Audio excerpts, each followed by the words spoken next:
Okay, well, I think we should get started. Hello, and welcome to today's webinar, Increasing Your Marketing Effectiveness. So before we begin, I just want to briefly go over some housekeeping items. As you probably noticed, audio is being streamed through your computer speakers. We will have the chat pod directly below the main screen open throughout the presentation. So please enter your questions, comments, opinions as you think of them throughout. And we will have time for Q&A directly after the presentation. Also, you can download today's presentation slides from the bottom left file pod at any time. Simply click on the file you want and choose Download File on the bottom of that pod. Also available are is a tip sheet for target audience. So feel free to go ahead and download those. And now I just want to introduce today's presenter, Kelly Reinhardt. And Kelly serves as our manager for marketing and communication at the National CPN Resource Center located at the University of Missouri in Kansas City. So Kelly, it's all yours. Thank you. Thanks everybody for being on and taking time out of what I'm sure is a busy day to be a part of this webinar today. I'm really glad to have everybody here. Just a tiny snippet of background about me and why I would be your presenter for this webinar this afternoon. I have about 25 years in strategic communications, marketing, and marketing research, and most of that work has been in the nonprofit sector. My current role at the CPN, otherwise known as the Capacity Building Assistance Provider Network, is, as Cindy mentioned, I'm the manager of marketing and communications for the CEBA Provider Network. And some of you on the phone, I noticed in the chat pod that we've got some folks that were referred by our colleagues at Empowerment, and I want to give them a big shout out because they're great collaborators with other members of the CEBA Provider Network to share information about events and happenings in the network. Whether you're in a nonprofit or a private sector organization, I think we all believe we have something important to say or share with our stakeholders and consumers. But today's digital environment literally gives us hundreds of options for how we can say what we have to say. And today we're going to switch gears a little bit, and instead of focusing on the message and how we deliver our messages and the techniques that we use either with digital media or other media, we're really going to concentrate on the receiver side of the communication loop. And we're going to talk very extensively today about our target audience. So this is the first in a series of 3 webinars. We're going to try to keep all of them to an hour, and hopefully you'll be able to walk away at the end of the 3 webinars, or just one if that's all you can attend, with some resources and links and tools that will help you in your own roles and jobs at your organization. So Cindy, if you're ready, we can switch to the slide presentation. Great. So when we talk about understanding your target audience, it's really the most important step to creating a successful marketing and outreach strategy. We're going to take some time to discuss learning as much as possible about your consumers. In this webinar, we're going to focus on strategies that help you better define your target audience without having to hire a market research firm or without carrying out extensive consumer surveys. As Cindy mentioned, the presentation and resources that I refer to on some of the slides are available in the bottom left pod for you to download. So target audience. When we think about target audience, really it's just a defined group that your marketing and advertising is aimed at. Your marketing and outreach will be most effective when it shows that you understand who your target audience is and what's happening in their lives. So to the extent that you can, you need to learn as much as possible about the problems and challenges your audience faces, how your audience feels about those problems and challenges, and how they cope with them. So how do we go about learning more about the target audience? The first thing I'd like to focus on is creating your target audience's profile. A marketing profile or a persona is often used to help an organization create content that is relevant and useful to its audience. A marketing persona is really just a composite sketch of a key segment of your audience. You can use your organization's existing database, your online social media statistics, website analytics, and other open source data that you can find online, such as U.S. Census data, to help you draw some general conclusions about the people you're trying to reach. It starts with demographic data. When you build the profile, you want to find out about the age, gender, sexual identity, ethnicity, geographic location, education attainment, job and career level or areas of interest, income level, and health status. So you can gather, sometimes not all of it, but you can gather much of this type of information from those sources that I just listed. After you get the demographic data gathered and put together, you want to start to look for information about your audience's activities, interests, and opinions, sometimes referred to as AIO data. And we've got a link on the slide, so if you do download the slides, there's a little bit more information that explains activity, interest, and opinion data. But this is really kind of the social makeup of your target audience and how you can learn a little bit more about that makeup. And one of the things that we'll talk a little bit more about in today's presentation is recruiting a small group of people from your existing consumer database, or putting together a couple of sample consumer groups, not more than 8 or 9 people in each group, that are committed to your products and services, and asking them some questions about their activities and interests, their attitudes, their values, behaviors, beliefs, and opinions. And that will help you in building a more extensive profile about your audience.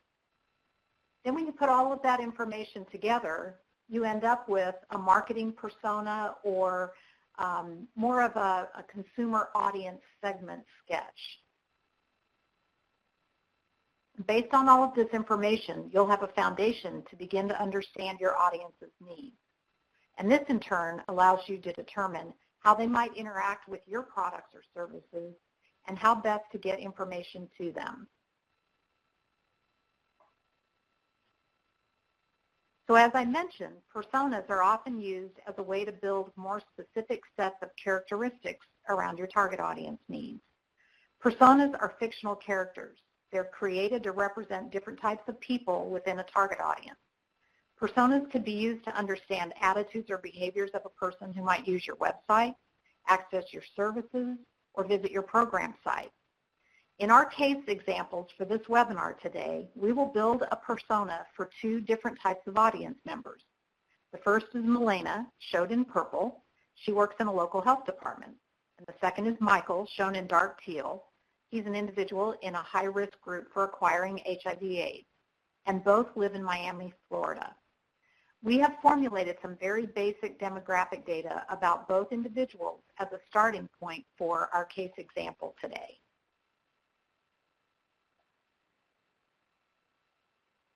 So, while Milena and Michael may come from the same geographic location, their needs and how they receive information are pretty different.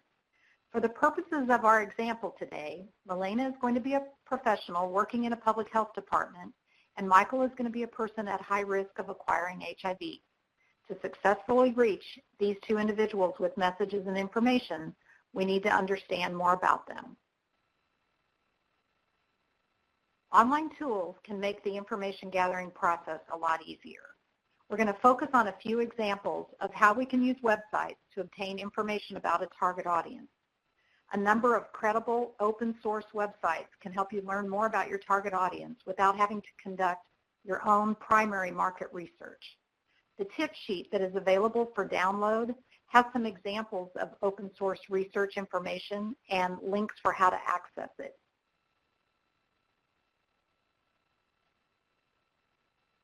So let's use some open source sites to gather basic information and begin to build a persona for Milena. The first site we'd like to look at is the Association of State and Territorial Health Officials, ASTO. This can be a resource to learn more about the public health profession found at the link on the slide. According to AASHTO, 25% of the workforce has worked in community health for 21 years or more. 72% of the community health workforce is female, 70% are white, and 48 is the average age of a community health professional. By looking at available information already gathered by AASHTO, we can see that the workforce is primarily made up of women who have dedicated much of their careers to caring for their communities. So now we dig a little deeper. Often when you start to dig deeper, you can find enough information to acquire some activity, interest, and opinion data for your audience. Using a career website called Explore Health Careers, found at the top of this slide, we can learn more about what the job is like for someone who works as a health advisor.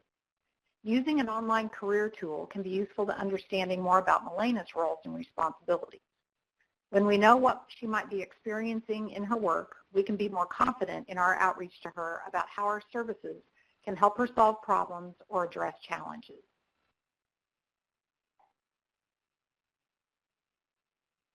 The information we can access suggests that Malena's very likely very compassionate about her work.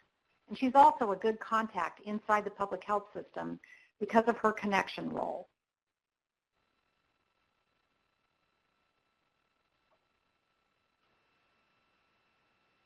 Basic Google search of Miami census data takes us to the website Regulatory and Economic Resources. It's found at the link at the top left of this slide.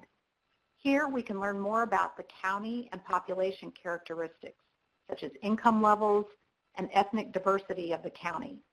I want to take a pause here and just mention that the U.S. Census data is really pretty rich. You can drill down to zip code levels and county levels.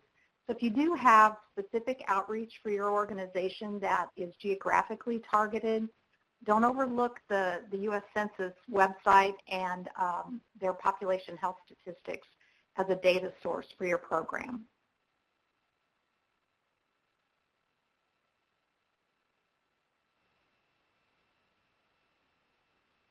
So when we look at all of this data, we analyze and synthesize information that's available through different open sources. This is called secondary research. This can be an affordable way to gather information about a target audience. In social enterprises or nonprofit organizations, good sources of information may include technical and professional journals, national public opinion polls, health and consumer surveys, past media coverage of different issues, and the census statistics, as I mentioned earlier.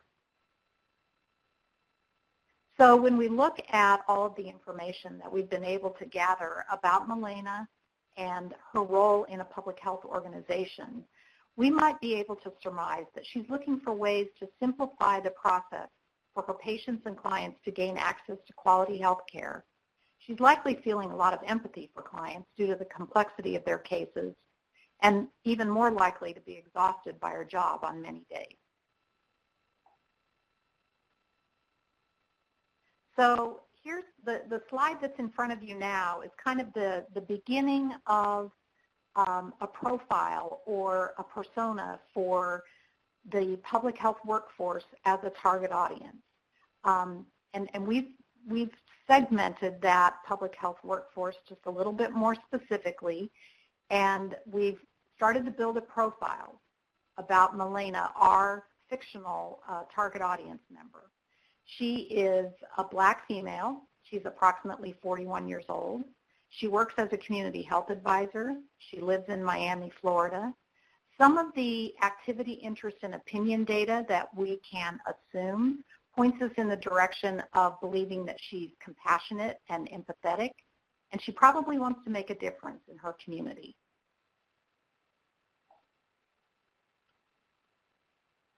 Next, we visit the U.S. Department of Labor, the Bureau of Labor Statistics, at the link that's on this slide.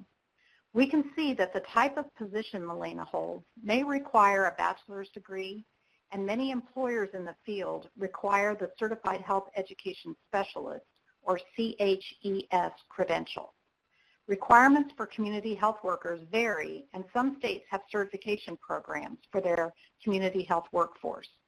So again, depending on your geographic location and who you might be trying to reach, you can do a little bit more digging and research at different state websites and through the Bureau of Labor Statistics to see what kind of professional background the workforce might hold. So as you can see, with each step of our research, each website that we explore, we can start to add more information to Malena's profile. We now make an assumption that she's got a Bachelor of Science in Health Education, and she may have completed a college degree or some kind of a certification program as a part of keeping her job.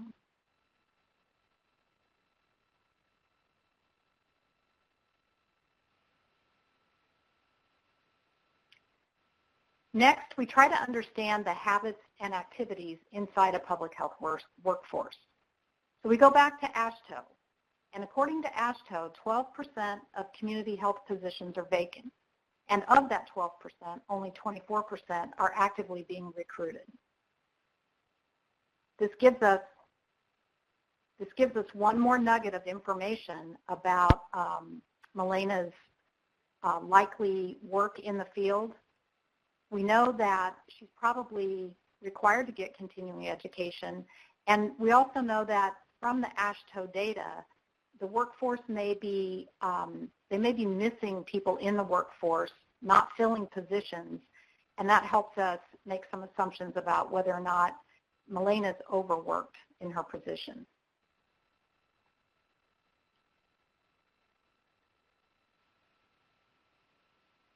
And here you can see that we make some assumptions about how busy she is and that she might be open to assistance, training, or other resources that might be offered up to her. And really importantly, she might be open to partnering with others in the community to help meet the needs of her clients.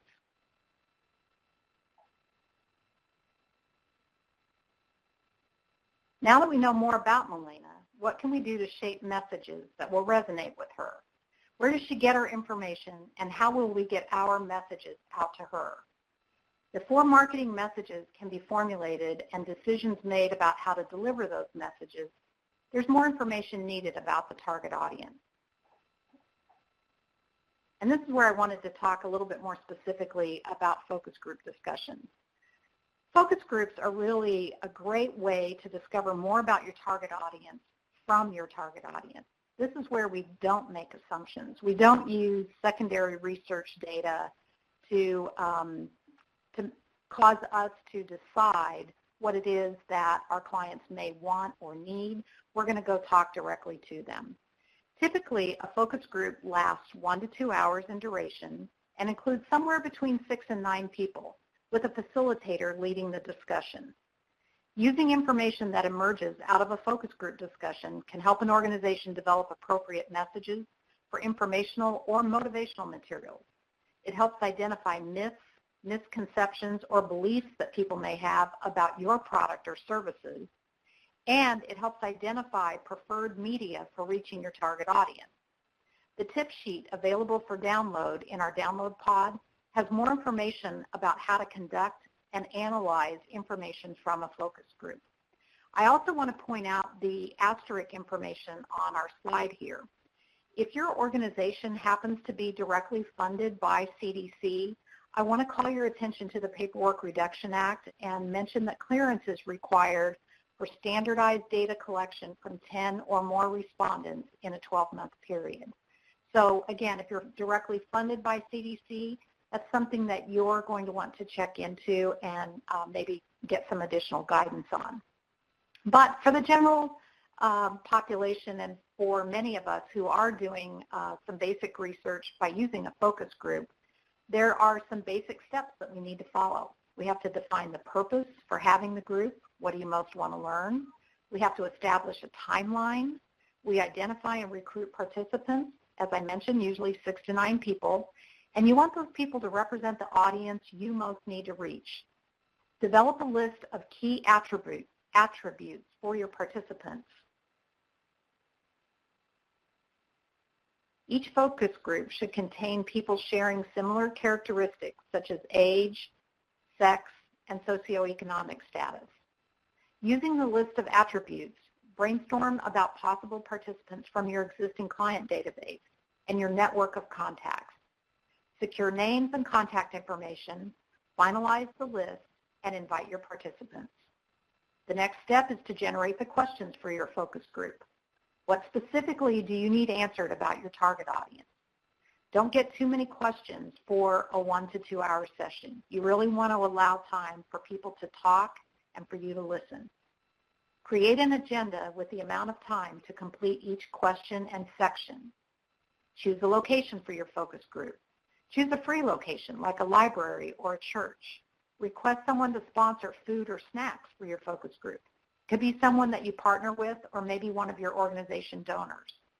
And make sure you have a moderator or a facilitator, a tape recorder, and a note taker.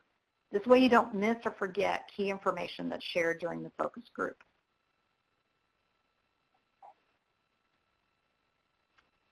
Now that we've talked a little bit about Milena and built a basic profile for who she is and what some of her work life looks like, we want to talk a little bit about Michael. And we're going to apply the same information gathering principles to build a persona for Michael. So we have some basic, as I mentioned, we started with some basic demographic profile for our example for today's webinar. And we've determined that Michael is a Black gay man. He's approximately 24 years old. He works as a bartender, and he lives in the heart of downtown Miami, Florida. By exploring a website called Snagajob, you can see the link on this slide, we get some insight into a bartender's job, which can help us learn a little bit more about Michael. We learn by reading about the job and the roles and responsibilities that he's exposed to the temptations of alcohol, and he's seen what alcoholism looks like and the dangers of overindulgence. Based on his job duties, we can guess he knows how to communicate fairly well, and he's literally heard it all. He's a good multitasker and presumably fairly social.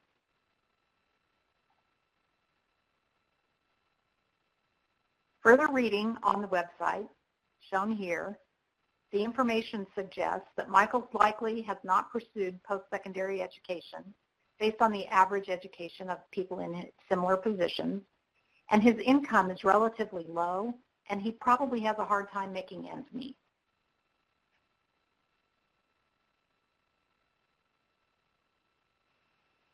So if we look at Miami census information, we can learn a little bit more about how accurate our assumptions are about Michael.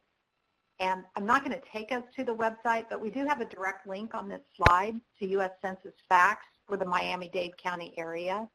And this is where you can start to dig a little bit deeper and learn more about a target audience's income levels and other information about the general demographics. So after looking at U.S. Census information and job-related information for bartenders, here's a review of what we can surmise about Michael. He may be balancing a number of priorities, and healthcare might not be his number one priority. His age, gender, and ethnicity make him highly susceptible to HIV/AIDS. Black men are affected by HIV by rates as much as 6 times greater than white men. Cultural norms and stigma may make it difficult for him to be open about his sexual life. His job does not allow for much growth, which limits his potential to move out of his current environment. His job does present multiple interactions with his community, which means he could be a conduit for reaching certain target audiences about HIV/AIDS prevention and treatment.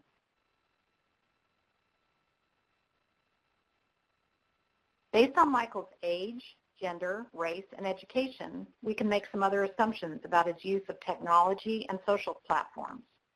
According to a research study shown on the link here by Pew Research Center titled Social Media Update 2016, it's most likely that Michael is on Facebook. He could be a Twitter or an Instagram user, and advertising on social platforms may be worth the effort if trying to reach his target audience. Michael stays connected by way of a cell phone, but probably doesn't have broadband at home. Michael probably does not have an email account through work, but he's likely to have a personal account. He may be a good candidate for email updates, but he'll want his information quick, simple, and direct. And again, I'm going to point to the tip sheet that is available for you for download and call some specific attention to the Pew Research Center. The Pew Research Center is really the preeminent resource for information about digital media and internet use in America.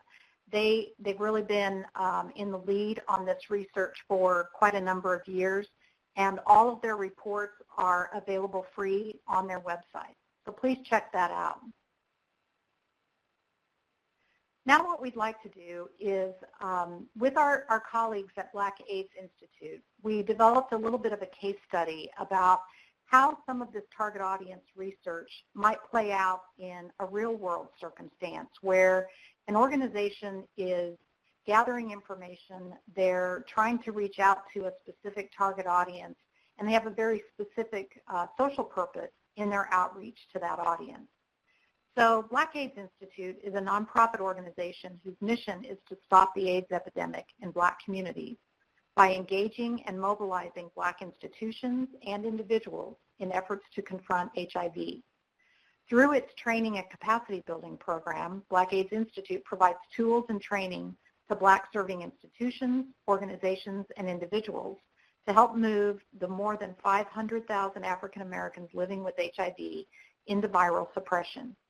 So when you hear about Black AIDS Institute and their mission, you can see how perhaps a public health worker like Milena in Miami, Florida, one of the areas in the South highly impacted by HIV, and our case example, Michael, who is a young Black gay man living in Miami, Florida, you can see how those two individuals might become critical target audiences for Black AIDS Institute and the work they're doing to fulfill their mission.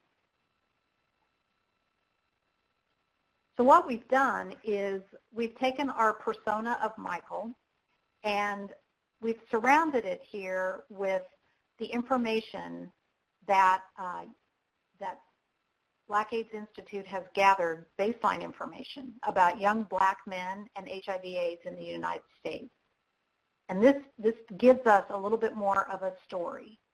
Young Black gay men are highly susceptible to HIV/AIDS, and particularly in certain southern states.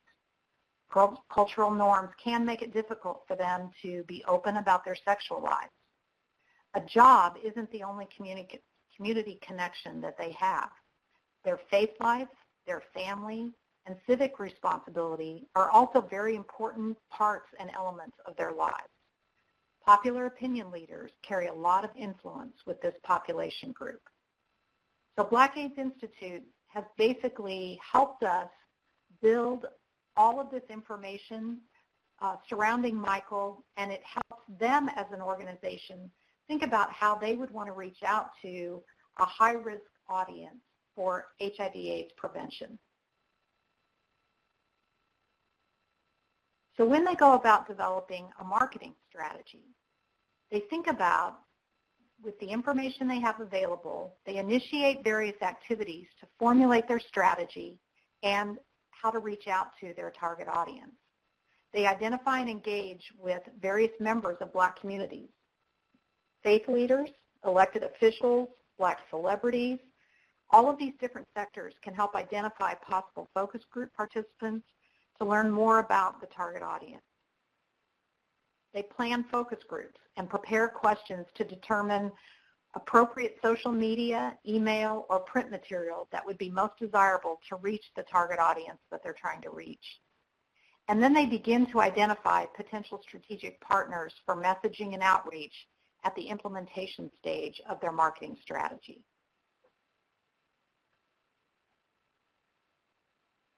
So just for a quick review, in our webinar today, we've provided an overview of some of the basic steps for analyzing two different target audiences. We've shown some examples of open source information that can provide you with data that's already been gathered and reported on by other organizations, and then how to take that data and use it for your own purposes. Personas for two different target audiences were created to demonstrate how to gather information necessary to customize an approach for marketing and outreach. And as you notice, the emphasis in all of this, we didn't get into any example messages. We didn't get into the use of different social media platforms for delivering your messages. The emphasis is all in the early behind-the-scenes work before you ever develop a marketing strategy to knowing and understanding and developing a connection with your target audience. After you've successfully gathered and analyzed your audience information, that's when you develop a marketing and outreach strategy. The second webinar that we have planned for this series of 3, we're going to cover some budgeting issues for marketing activities, and we're also going to talk a little bit more about the art of working with strategic partners to achieve your marketing and advertising goals. One of the things that we're trying to do in this series is to emphasize things that nonprofit organizations, small community-based organizations, and even public organizations like local health departments. We're emphasizing strategies that the nonprofit and public sector can use that don't cost a lot of money, that don't require a large marketing budget or dedicated full-time marketing staff, or more importantly, don't require outside consultants and market researchers. What it does take, though, is time, and I want to be honest and transparent about that. I think that when you set out to do your own market research, conduct your own focus groups, analyze data from research that's been conducted by others, it does take time. And I know that time is sometimes an even more scarce resource than dollars in the nonprofit and the public sector. So now what I'd like to do, we're just a little bit over halfway in our time frame that we've allotted for today, and I would like to open this up for some questions and discussion. And even though my slide says questions here, I'd love to hear a dialogue get started between our participants that we have here today. I know that Cindy has been she's been collating questions if they've been coming in along the way. I will be honest, I have not been paying attention to the question pod. But I would like to hear from you. And if there's a way that we can get some dialogue going, I would like to do that now. Cindy, do we have any questions that you've seen in the question pod? We do have a couple, and the first one from one of our attendees is it's actually 2-part. The first part of it was wondering if you had any general tips when your target audience is youth, ages 13 to 19, but then she added any tips for when you're doing a focus group with youth age 13 to 19. Okay, I'm going to, I'll take the first part of the question first. This is, the timing is absolutely wonderful here. I was just at a meeting in Atlanta and sat in on a session that was conducted by some of the staff and leadership at ACT Against AIDS, which is part of CDC. And ACT Against AIDS was talking fairly extensively about the consumer research that they do before they launch any kind of a testing campaign or any prevention-focused campaigns that they're going to push out. And that youth target group, and I hear different age groups broken down by different entities. Sometimes I hear 13 to 24, and sometimes I hear 17 to 24. So I'm not sure if there's a sort of an industry standard for what is our definition of youth, but for now, let's just say somewhere in that 13 to 24-year-old range. And ACT Against AIDS was sharing some really interesting information about that particular target audience.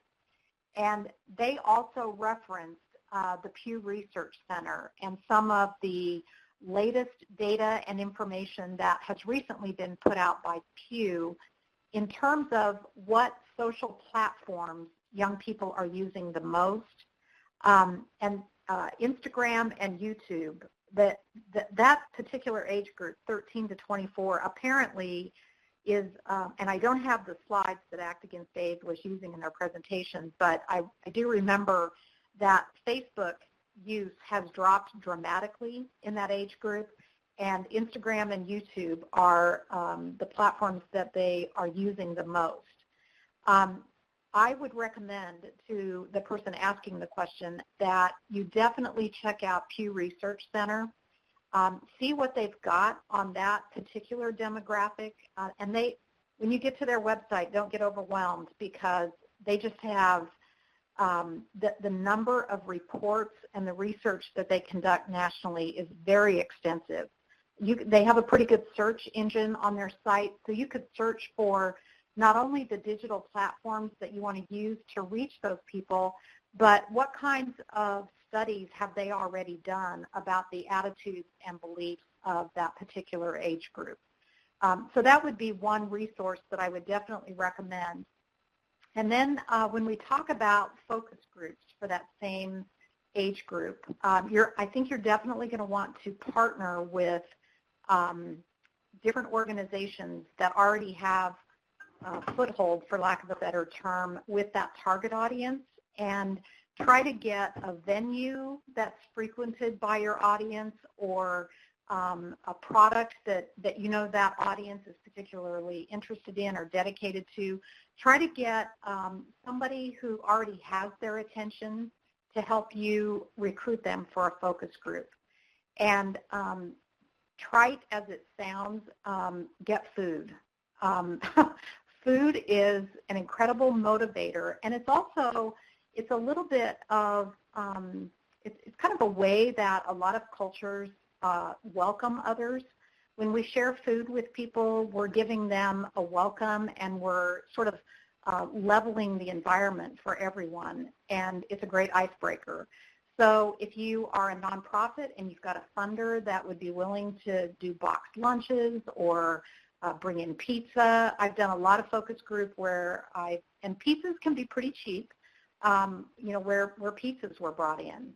Another presentation that I heard at a conference was, looking at different businesses that are frequented by the target population that you're trying to reach, or businesses that have the capacity to reach the people that you're trying to reach. So whether that would be a barber shop or a coffee shop or a nail salon, if there's a particular target audience that you know is frequenting a business, you might think about their location as a place to hold a focus group. Or you might think about their location as a place to recruit your focus group participants. Sometimes we have to be pretty creative when we don't have a big budget. If Coca-Cola or somebody in the private sector wants to do a focus group, they've got an extensive budget, and they pay recruiting firms to go out and recruit their participants, and they set up rooms, and they bring in food. But I think that we don't want to discount what we can do as nonprofits and folks in the public sector through our partners. Great. Thanks, Kelly. And there were some comments in the comment box from Bobby that had a little bit to add to that, and folks can just read through the comments. You want one more question now? Yeah, yep. Whatever we have, I'll take them. Okay. Well, this one's kind of interesting, and I don't think we're going to need clarification, but are there any tips or best practices for reaching out through different dating websites or any global positioning apps? The global positioning apps, I haven't heard very much about that. But again, the timing is really good on this question. Act Against AIDS, and Cindy, I don't know if you can put up for people the CPN website and our info at, or even my email if you wanted to use my CPN Resource Center email address. Anybody can email me and ask for some follow-up information, and I'm going to go see if I can get some more information from the folks at Act Against AIDS. They were talking about using, they partnered on a couple of their campaigns with Grindr, and clearly Act Against AIDS, they're very big, they have incredible reach, and they have a budget that would stand up against, an advertising firm's budget for a major outreach campaign. So we probably can't talk about doing things equal to what they're doing, but I think that we can learn from what they're doing. And in the presentation that I was listening to yesterday, they talked about a specific partnership that they did with Grindr, and they had a good response, and they got really good information back about their target audience, but they also were able to demonstrate significant reach through that partnership with Grindr. The other thing that I thought was really interesting, and I'm not sure how long Act Against AIDS has been around, but they've been able to leverage some of their longevity and their credibility out there in the HIV prevention space, and they have partnered with gay pride marches all across the country. And they have very specific locations where they track what they're doing, what outreach strategies they're using to engage their target audience when they go to these different cities and gay pride events. And so I think that one of the things that I'll do, and the reason I mentioned putting my email address up, is that I want to go back and ask if I can get their slides, and then there's a possibility that I'll find some information in their slides that I could share with anyone who would reach out to me and have a specific question about it. Thanks, Kelly. And yes, I'm going to go ahead and put a web links pod up there as soon as I'm able to. I'm having a little lag time. But there are some comments, but I think we can move on for now. Okay.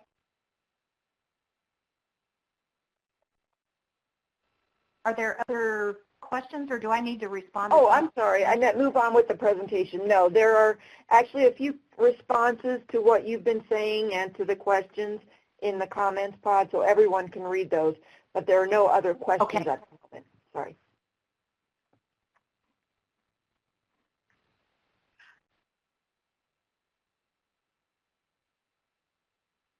Do you have any, based on the comments that you have seen your colleagues typing in, if there are things that you would like us to comment on, or if you even want to type messages to each other, if you've seen one of your colleagues on the webinar today comment about something that you'd like to learn more about, please feel free to do so. And Kelly, I have a kind of a behind-the-scenes question. What is the group that you're referring to in Atlanta that you've been? It's Act Against AIDS, and it's part of CDC. Great. And if you put, since you're working on a web links pod that we can share with the group, if you want to put Act Against AIDS website in there, I can't recommend it enough. I think it's on our tip sheet, but just in case people want it ready at hand, we could put it in the web links. Will do, no problem. Perfect. Do you want to go ahead and move on with slides now? That's my question slide is the end of our slides today. Oh, I'm sorry. So if people don't have additional questions, we don't have to keep people on for 14 more minutes. But we do. Would be happy to take more.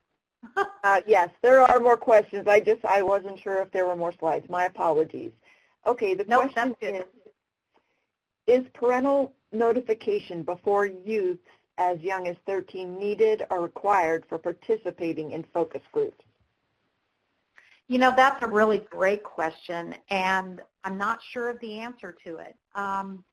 You know, I think, and some of the Pew Research bears this out, a lot of times the people in that age group, they want to reach out, they want to talk, they have questions, and they want to reach out in secure environments, but anonymity is pretty important to them, and many of them report that they can't ask their parents some of these questions.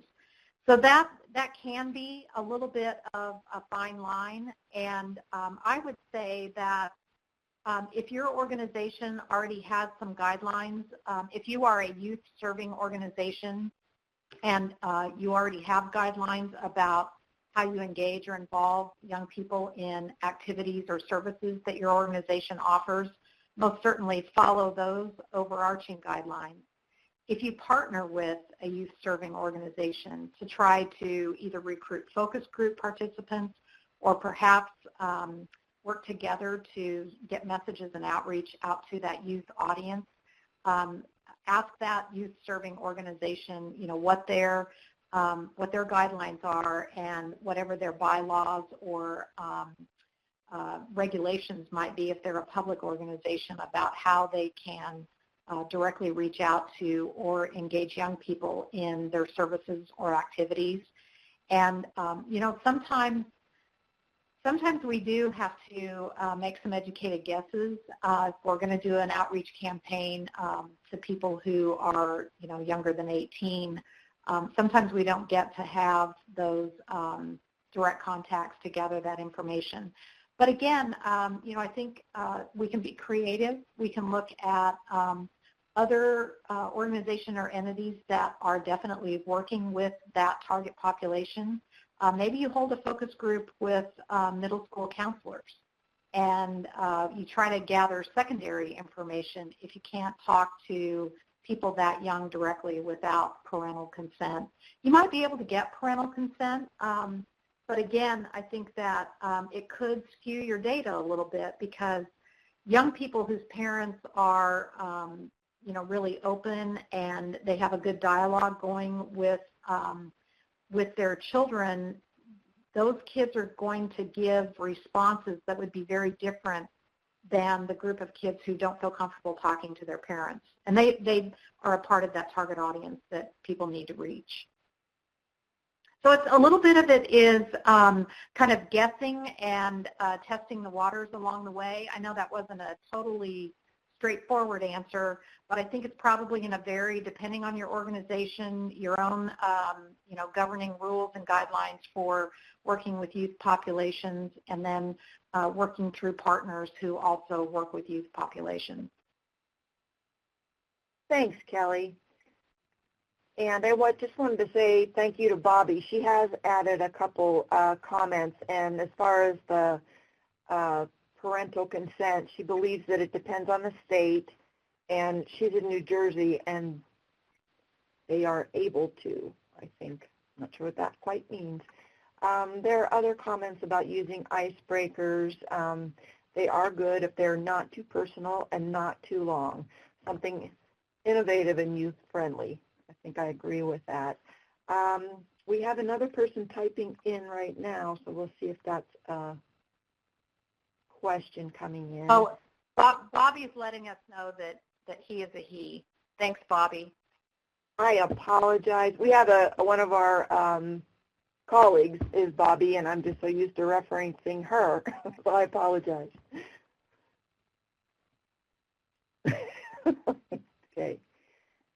Okay. Well, thank you, Jeff. Do you want to leave it open for another 30 seconds and see if we have some questions come in, or any final comments? Sure, we will do that. But Okay. while we're waiting to see if we do have any more comments, I'm going to segue just a little bit to webinar 2 in this series. It will be a week from today at this very same time. We plan to keep it about the same length. We're going to do the exact same format. We'll have our slides available for download. We'll have a couple of tools and tip sheets for you to download as well. We're going to talk about budgeting and some budgeting challenges, and a real key to budgeting challenges, and really a key to success in your outreach efforts, is looking for strategic partners that where you can leverage each other and each other's strengths and resources to get more done together than you would be able to maybe get done separately. So that will be what we talk about in our next webinar. And I want to say again, I'm thrilled that we had 30 plus people show up today and take time out of a busy day to be a part of this. And please don't hesitate to email me or look around on our website, and if that generates some additional questions, we would be happy to take those as a follow-up. Thanks, Kelly. I do want to address one thing from Alexander, and she wants to know if they can access this and any of the future webinars if they can't make it. And I will say that typically we need to make sure that things are 508 compliant, but I think Which we've already done. Yeah. Oh, great. Well, we'd be able to share the link directly before we post it to anyone that asks for it. Great. Yes, absolutely. And Cindy, I'm glad you're mentioning that. I think it's most likely that we will have the recorded webinars made available on that sebaproviders.org web link that you see there.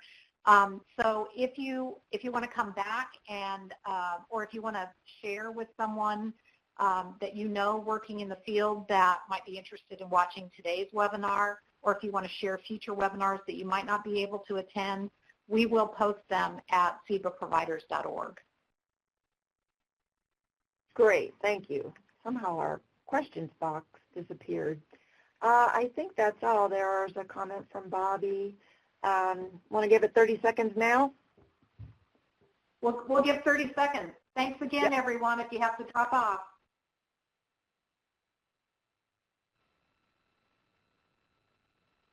Okay, we have a few people typing, so mostly saying thank you. That's nice. We're glad you spent some time with us this afternoon. Thank you, everyone. I'm going to stop the audio, but I'll leave this room open for anyone that didn't get a chance to download the slides. And also in that tip sheet for target audience, all the links, I think most of the links we were referring to, and the link to the pewresearch.org is in the tip sheet. So feel free to log off, and those of you that still want to access the slides or the tip sheet, they'll be available for another few minutes. Kelly, thank you so much. It was a great webinar. We appreciate your time and your expertise. Have a great afternoon, everyone. Thanks, everyone.